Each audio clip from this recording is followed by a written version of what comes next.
Assalamualaikum warahmatullahi taala wabarakatuh. Innal hamdalillah nahmaduhu wa nasta'inuhu wa nastaghfiruh wa na'udzu billahi min shururi anfusina wa min sayyiati a'malina may yahdihillahu fala mudilla lahu wa may yudlil fala hadiya lahu. Wassalatu wassalamu ala sayyidina Muhammadin wa ala alihi wa sahbihi ajma'in. Alhamdulillah, kita bersyukur kepada Allah Subhanahu Wa Taala pada tengah hari yang penuh rahmat dan bahagia ini dapat sama-sama kita berkumpul berada di Masjid Haji Mausaleh untuk melaksanakan solat zuhur berjemaah. Mudah-mudahan Allah panjangkan umur kita untuk terus kita dapat menegakkan agama Allah yang maha suci ini, untuk terus menjadi insan yang sentiasa mensyukuri nikmat-nikmat yang tidak terhingga yang telah Allah kurniakan kepada kita. Yang ini salah satunya adalah nikmat iman dan Islam. Jadi bila kita bercakap tentang nikmat iman dan Islam ini, bukan saja kita mensyukuri melalui lidah yang kita ucapkan alhamdulillah, tapi kita melaksanakan dengan mengerjakan solat. Inilah salah satu tanda syukur kita kepada Allah Subhanahu Wa Taala, kerana Allah Subhanahu Wa Taala bila menganugerahkan kepada kita nikmat-nikmat ini, mata, telinga, pendengaran dan sebagainya, tapi Allah tidak mahu hanya kita bersyukur dengan apa saja yang diberikan melalui solat yang kita kerjakan. Inilah tanda menunjukkan kita ni cinta kepada Allah Subhanahu Wa Taala, dan seterusnya kita melaksanakan doa-doa tadi melalui solat yang kita kerjakan. Sebab itu kepentingan doa dalam hidup mukmin tadi, salah satunya adalah kita sebagai seorang Islam ini sentiasa berdoa kepada Allah Subhanahu Wa Taala. Disuruh di mana saja kita berada, saat kita sedang duduk, saat kita sedang baring, saat kita sedang berjalan, dan saat kita ketika berada di rumah, doa kita menunjukkan kita mohon kebaikan di dunia dan di akhirat. Sebab itulah Allah SWT akan memperkenankan doa-doa kita, doa hambanya yang apa? Yang berdoa dengan hati yang ikhlas dan bersungguh-sungguh. Dalam doa kepada Allah SWT hendaklah dilakukan mengikut adab-adab yang telah ditetapkan di dalam ajaran Islam itu sendiri. Sehingga kan dalam kita mengerjakan solat juga, solat itu bermakna doa. Itulah yang kita selalu kita ucapkan dalam bacaan-bacaan Al-Fatihah kita, di mana di dalamnya terdapat doa-doa yang kita menjurus kepada mohon kepada Allah SWT. Contohnya seperti iyyaka na'budu wa iyyaka nasta'in, kepada Engkau ya Allah kami sembah, dan kepada Engkau ya Allah kami memohon pertolongan. Jadi saban hari, tiap hari, bila mana kita tidak jemu menghadap Allah Subhanahu Wa Taala, kita ucapkan dengan kalimah-kalimah thayyibah, kalimah yang baik tadi, maka Allah SWT akan menjawab, dan juga Allah SWT akan memperkenankan doa kita. Dan hayatilah ibadah atau solat yang kita kerjakan, kerana Allah SWT sendiri telah menegaskan innas salata tanha 'anil fahsya'i wal munkar wa la dzikrullahi akbar. Sesungguhnya solat tadi, solat yang kita kerjakan dengan penuh keikhlasan kepada Allah, dia punya kesan dari solat tadi, dia dapat mencegah daripada fahsya wal munkar, kejahatan dan juga kemungkaran. Inilah impak ataupun kesan orang yang sembahyang tadi. Betul-betul dia sembahyang tadi, Allah akan bantu dalam kehidupannya. Jadi kita jangan merasa bosan. Kalau kita tidak merasa bosan dalam menghadap Allah SWT, Allah juga tidak merasa bosan untuk mengkabulkan permohonan kita, kerana dalam kehidupan ini berbagai cabaran dan juga berbagai masalah yang kita hadapi. Namun insya-Allah melalui solat yang kita kerjakan tadi, insya-Allah dia akan menjadi solusi ataupun menghuraikan segala masalah-masalah yang kita ada. Jadi doa ialah kita memohon kepada Allah Subhanahu Wa Taala suatu kebaikan daripada Allah untuk kebaikan hidup di dunia dan di akhirat. Bukan saja kita dapat kebaikan di dunia, tapi sebenarnya bila kita doa kita kepada Allah, di akhirat juga kita dapat manfaatnya. Dan seterusnya, kalau kita lihat orang Islam hendaklah sentiasa berdoa untuk memperolehi rahmat dan kebaikan daripada Allah SWT. Untuk apa? Kejayaan di dunia dan juga di akhirat. Jadi kalau boleh kita didik anak-anak kita, didik cucu kita kalau yang ada cucu, jadikan doa tu sebagai perisai dalam kehidupan kita. Mereka yang tidak berdoa kepada Allah Subhanahu Wa Taala adalah golongan yang sombong, bongkak dan tidak bersyukur dengan nikmat kurniaan Allah Subhanahu Wa Taala.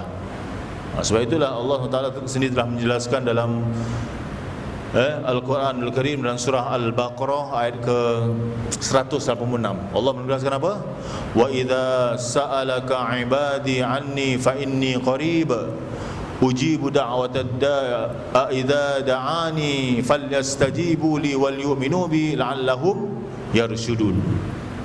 Di mana Allah SWT mengatakan, dan apabila hamba-hambaku, siapa tu hamba-hambaku? Kita lah semua, termasuk mereka yang mengaku dirinya beriman kepada Allah Subhanahu Taala, itulah hamba-hamba Allah. Apabila mereka ini bertanya kepadamu, siapa tu? Kepadamu wahai Muhammad, tentang aku, tentang Allah Subhanahu Taala, maka Allah Subhanahu Taala suruh Rasulullah sallallahu alaihi wasallam menjawab, maka bahawasanya aku, yakni Allah Subhanahu Taala adalah qarib, dekat. Terlalu dekat dengan urat leher kita ni, Allah lebih dekat. Jadi kalau kita tidak mohon kepada Allah SWT, bagaimana kita termasuk orang yang sombong? Kata Allah SWT, ujibu da'watad da'a idza da'ani, aku mengkabulkan permohonan orang yang berdoa apabila ia berdoa kepadaku dan memohon kepadaku. Kata Allah SWT, ujibu da'watad da'a idza da'ani falyastajibu li. Tapi syaratnya, kata Allah Taala, maka hendaklah kamu memenuhi segala perintahku.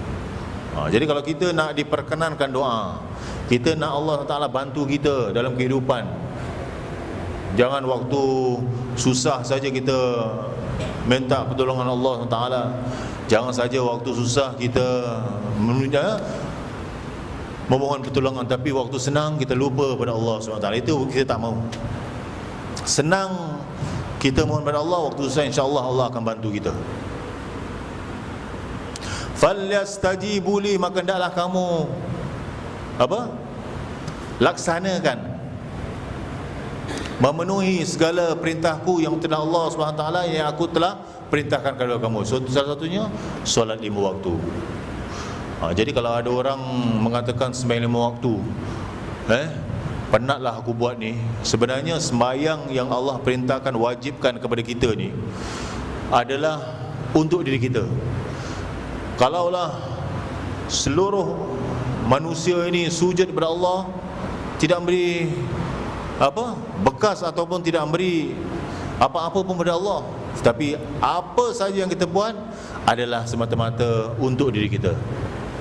Kebaikan yang kita buat, itulah kita peroleh. Tapi kalau kita sebagai seorang beriman, seorang yang mengaku dirinya Islam, tetapi dia tidak melaksanakan apa yang telah diperintahkan oleh Allah SWT, bermakna dia telah menganiaya dirinya sendiri. Lantas Allah mengatakan, fastajibu li wal yu'minu bi, hendaklah kamu beriman kepadaku. Bila mana kita cakap tentang beriman kepada Allah, kita hendaklah mengakui beriman kepada Rasulnya, yakni Nabi Muhammad sallallahu alaihi wasallam. Ada juga golongan yang disebut sebagai ingkar sunnah. Yang disebut ingkar sunnah ni, dia menolak Nabi Muhammad sallallahu alaihi wasallam. Sedangkan dalam Al-Quran sini Allah menegaskan, dia mengambil Al-Quran tu sebagai panduan hidupnya, tapi dia menolak Nabi Muhammad sallallahu alaihi wasallam. Dalam Al-Quran sini Allah mengatakan, qul in kuntum tuhibbunallah fattabi'uni yuhibbukumullah. Jika kamu betul-betul cinta kepada aku, kepada Allah, maka hendaklah kamu mengikut Nabi sallallahu alaihi wasallam. Jadi belum dikatakan beriman kalau dia tidak mengikut Nabi Muhammad sallallahu alaihi wasallam. Dia belum mengaku dirinya cinta kepada Allah kalau dia tidak mencintai Rasulullah dan mengikut apa yang Rasulullah sallallahu alaihi wasallam lakukan. Nabi Muhammad SAW diutuskan oleh Allah SWT tidak lain menjadi contoh tauladan kepada kita. Allah tidak mengutus malaikat untuk mencontohi. Kalau Allah turunkan malaikat, Allah utuskan malaikat, kita tidak mungkin dapat mengikut contoh tauladan malaikat tadi. Karena apa? Malaikat tidak makan, tidak minum, tidak tidur dan sebagainya. Tapi Nabi Muhammad SAW manusia yang diutuskan oleh Allah Subhanahu Wa Taala, manusia yang istimewa.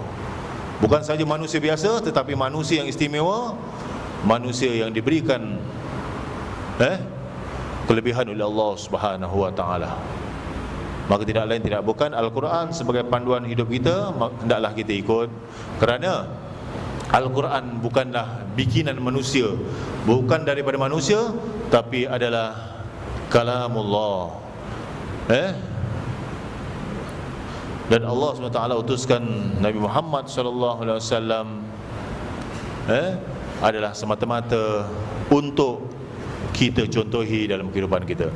Jadi bila mana kita mengikut contoh Nabi Muhammad SAW, bermakna kita mengikut sunnahnya, dan setiap sunnah yang kita lakukan akan diberi pahala oleh Allah Subhanahu Wa Taala.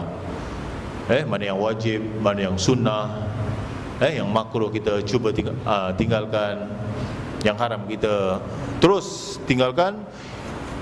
Inilah adalah salah satu daripada tanda kita cinta kepada Allah SWT melalui perbuatan Nabi Muhammad SAW. Dan setelah kita beriman kepada Allah, maka Allah mengatakan la'allahum yarshudun, moga-moga mereka selalu berada dalam kebenaran. Inilah peringatan Allah Subhanahu Wa Taala dalam tujuan kita berdoa kepada Allah Subhanahu Wa Taala. Jemaah yang dihormati sekalian, tujuan berdoa yang kita lakukan dalam sembahyang kita ucapkan inna salati wa nusuki wa mahyaya wa mamati lillahi rabbil alamin. Sesungguhnya sembahyangku, ibadahku, wa nusuki wa mahyaya, hidup dan matiku itu hanya kepada Allah SWT. Itu dalam ucapan doa yang kita ucapkan. Jadi bukan sahaja kita ucapkan, tetapi kita mengaplikasikan dalam kehidupan kita. Kerana nyawa kita, segala apa yang kita lakukan itu semua di tangan Allah SWT. Jadi laksanakanlah, gunakanlah segala panca indera yang Allah kurniakan kepada kita dengan sebaik-baiknya. Bila keluar saja kita ke masjid, niatkanlah apa yang kita lakukan itu semua adalah ibadah. Mata kita pandang kepada kebesaran Allah, itu ibadah. Tapi kalau kita tengok pada benda-benda yang maksiat, jadi bukan ibadah, maksiat lah. Bila tengok sekali diharuskan, tapi dah dua kali dah bukan jadi harus. Bila suatu perkara tadi kemungkaran ataupun disebut sebagai kemaksiatan, kita menggunakan tangan kita salam, bertemu dengan seorang kita salam, itu juga ibadah. Kita memberi infak ataupun derma tadi jana Allah SWT, itu juga ibadah. Jadi banyak panca indera yang Allah berikan kepada kita, semua berbentuk ibadah kepada Allah SWT. Kaki kita, kita jalan semata-mata ke masjid tadi untuk melaksanakan solat 5 waktu, ibadah. Perut kita, nanti bila berdatang bulan Ramadan kita berpuasa, itu juga ibadah. Jadi semua yang kita lakukan semua adalah ibadah. Tapi jangan lupa Rasulullah SAW mengajarkan kita, setiap apa yang kita lakukan hendaklah kita berdoa kepada Allah. Nak tidur pun ada doanya, nak makan ada doanya. Inilah apa yang diajarkan dalam Islam. Dan ajarkanlah kepada anak-anak kita doa-doa tersebut, serta fahamkanlah apa yang kita doakan tadi. Jangan setakat baca tapi kita tidak faham. Kenapa? Kerana kalau kita lihat doa yang kita ucapkan ketika kita nak makan, dengan ucapan didahului dengan Bismillahirrahmanirrahim, dengan sifat Allah yang Maha Pengasih lagi Penyayang. Jadi kalau boleh kita terapkan dalam jiwa kita ni, Allah tu Maha Pengasih lagi Maha Penyayang, memberikan rezeki kepada kita siang dan malam, udara yang nyaman. Setiap nafas yang kita keluar, kita kena syukur kepada Allah Subhanahu Wa Taala. Itu semua nikmat Allah. Bila mana kita tidak mensyukuri apa yang Allah berikan, maka kita ini termasuk orang-orang yang sombonglah tadi. Jadi doa tadi menunjukkan kita ni tawaduk dan juga kita merendahkan diri kepada Allah SWT. Itu salah satu adab ketika doa kita kepada Allah Subhanahu Wa Taala. Dan kita lihat tujuan kita berdoa bagi mohon kebaikan di dunia dan juga di akhirat. Itu tujuan kita. Seperti mana saya maksudkan tadi, bila seseorang berdoa tadi, Allahumma barik lana, ya Allah Tuhan kami, berkatilah fima razaqtana, di atas apa yang telah Engkau rezekikan kepada kami ya Allah. Wa qina adzabannar, dan kami mohon kepadamu ya Allah dari azab api neraka. Jadi kita mohon kepada Allah, rezeki yang kita nak makan ini diberkati oleh Allah Subhanahu Wa Taala. Dan kita pastikan rezeki yang kita nak makan tu adalah rezeki yang halal. Dan kerana rezeki tadi boleh menyebabkan seorang tadi ditimpa azab. Sebab itu dalam doa tadi dimaktub ditekankan tentang waqina adzabannar, dan hindarkanlah kami Allah dari azab api neraka. Kerana bila seorang tadi tidak hati-hati dalam makanan tadi, maka ia boleh menjadi azab ataupun akan disiksa oleh Allah kerana makanan yang datangnya dari sumber yang haram contohnya. Dan untuk memperolehi tujuan kita berdoa tadi adalah untuk memperolehi kejayaan dalam hidup. Kita tak mahu hidup kita senang tapi jiwa kita, hati kita tidak tenang. Keluarga kita tidak ada kedamaian. Kenapa? Kerana di situ tidak ada keberkatan. Jadi keberkatan hidup itu penting. Maksudnya apa? Walaupun sedikit tetapi diberkati oleh Allah Subhanahu Wa Taala. Itu yang penting. Bukan kita tak nak banyak. Banyak alhamdulillah. Dengan duit yang banyak tadi, rezeki yang banyak, kita boleh menyumbang. Lagi-lagi saya sebut tadi, insya-Allah masjid memerlukan sumbangan anda dalam majlis iftar. Jadi kita dengan rezeki yang kita miliki tadi, kita dapat menyumbang. Itu juga dituntut dalam Islam. Kerana kalau orang Islam semua miskin, bagaimana dia dapat menginfakkan ataupun mewakafkan suatu perkara tadi jalan Allah SWT. Jadi pentingnya kita kaya tadi semata-mata untuk membangunkan ekonomi Islam itu sendiri. Baik, seterusnya kalau kita lihat untuk mendapat kejayaan dalam pelajaran dan pekerjaan juga. Itu juga tujuan kita berdoa. Selalu kita doa kepada Allah Taala, bukan saja kita doa.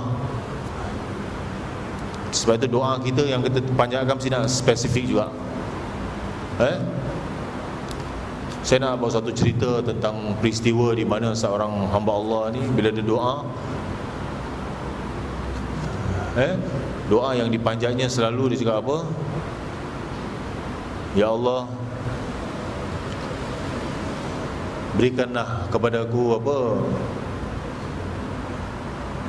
hindarkan segala musibah. Tiba-tiba doa orang ini dimakbulkan oleh Allah SWT. Jadi doa yang hendak kita tekankan di sini ialah bagaimana kita dengan Allah SWT tadi bila berdoa tu nyatakan dengan spesifik juga. Seperti mana kalau kita memohon sesuatu kepada manusia, manusia pun akan bertanya perkara yang disebut spesifik tadi. Contohnya, ya Allah, hindarkanlah musibah kepada aku, khususnya kepada keluargaku, gitu. Di atas diriku ya Allah. Bukan Allah tak faham, Allah faham. Tapi doa yang bila mana seorang tadi dia berdoa tadi tidak secara spesifik, maka bila diberi doa tadi, nanti kadang kita salahkan Allah pula. Itu dia. Jadi bila orang ni berdoa tadi, doanya tadi dimakbulkan oleh Allah, dihindarkan musibah. Tapi lain musibah dia juga diterima. Jadi dia dalam benak fikirannya dia mengatakan, Allah tak perkenankan doa aku. Rupa-rupanya bila di muhasabah, kita ni disuruh muhasabah dalam kehidupan kita, tak kira lah dalam doa yang kita pohon tadi, rupa-rupanya aku nak minta Allah rahmat, kasih sayang, tetapi aku sendiri tidak ada sifat kasih sayang. Jadi berbalik pada diri kita juga. Bila mana kita hendak Allah kasihani kita, rahmati kita, kita juga mesti rahmati orang lain. Ini salah satu adab-adab bila kita berdoa kepada Allah Subhanahu Wa Taala. Dan tujuan kita berdoa juga supaya apa? Seorang itu sentiasa rajin dan berusaha untuk mencapai segala cita-citanya. Itu tujuan kita berdoa. Dia bukan saja berdoa, tetapi dalam masa yang sama dia ikhtiar dan juga dia berusaha. Doa saja tak cukup kalau dia tidak disertakan dengan azam dan juga ikhtiar. Di samping dia bertawakal kepada Allah Subhanahu Wa Taala. Dan berdoa sebenarnya adalah amalan yang digalakkan oleh syarak. Syarak ni Allah dan Rasul, ia membuka rahmat kepada orang-orang yang berdoa tadi dengan hati yang ikhlas, tanpa merasa jemu dan putus asa. Jadi sebenarnya kalau kita berdoa dalam hati kita ni tanpa orang tahu, Allah Maha mengetahui. Sedang berjalan, ya Allah, selamatkanlah keluargaku, selamatkanlah sahabat-sahabatku. Itu juga akan didengar oleh Allah. Walaupun mungkin doa-doa kita tu tidak kita lafazkan, tetapi dalam hati, insya-Allah. Jadi kita kena doakanlah selalu kepada orang-orang yang walaupun kadang-kadang kita anggap kita benci, tetapi doakanlah semoga Allah memukakan hatinya. Seperti mana kalau kita lihat Rasulullah sallallahu alaihi wasallam saat ketika dia ingin mendapatkan sokongan daripada penduduk Taif, selepas golongan kaum musyrikin mereka telah menganiaya dan juga menzalimi Rasulullah sallallahu alaihi wasallam juga para sahabat. Tetapi dalam masa yang sama, bila dia pergi ke Taif, dia tidak mendapat sokongan, malahan dia dilempar batu, dicerca oleh orang-orang Taif sana, termasuk kanak-kanaknya, wanitanya. Tapi saat ketika berdarah kerana lontaran daripada orang-orang tadi, maka ketika itu datanglah malaikat Jibril bertanyakan kepada Rasulullah sallallahu alaihi wasallam, seandainya kalau hendaklah penduduk Taif ini dihempapkan, bukit-bukit atau gunung-gunung yang ada di sebelah mereka pasti akan dikabulkan oleh Allah. Tapi apa Rasulullah SAW mengatakan? Rasulullah mendoakan semoga mereka ni diberi hidayah oleh Allah Subhanahu Wa Taala. Itulah sifat kasih sayang Rasulullah sallallahu alaihi wasallam. Kalau Rasulullah hendak mereka dihempapkan, bukit-bukit yang ada sekitar mereka boleh, tapi dengan rahmat dan belas kasihan Rasulullah tadi, maka Rasulullah mengatakan, tunjukilah mereka, semoga mereka ini termasuk golongan yang tidak mengetahui. Inilah sifat kita juga, tunjukkan sifat kasih sayang kita. Semoga dengan sifat ihsan dan kasih sayang kita, insya-Allah kita akan dikasihani oleh Allah Subhanahu Wa Taala. Dari itu marilah kita sentiasa berdoa kepada Allah Subhanahu Wa Taala, kerana hikmah orang yang sentiasa berdoa ini akan mendapat kebaikan dari Allah SWT di dunia dan di akhirat. Dan seseorang itu akan mengikut kehendak Allah SWT dan mengakui kelemahan dirinya yang memerlukan pertolongan Allah SWT yang Maha Kuasa. Okey, jangan bila kita lihat musibah-musibah yang menimpa golongan-golongan yang umat yang terdahulu, ketika itu mereka insaf, maka kita diberi peluang untuk bertaubat, kerana Allah SWT setiap masa akan menerima taubat mereka yang sentiasa bertaubat kepada Allah SWT selagi nyawa kita ni dikerongkong. Itu dia. Selagi nyawa kita tak kerongkong, maka selagi itulah doa taubat kita akan diterima oleh Allah Subhanahu Wa Taala. Mudah-mudahan dengan tazkirah yang ringkas ini, insya-Allah mudah-mudahan Allah Taala dapat memberikan kekuatan kepada kita selaku orang beriman melalui solat dan juga doa serta ilmu yang kita pelajari. Aqulu qawli hadza astaghfirullahal azim li wa lakum. Assalamualaikum warahmatullahi taala wabarakatuh.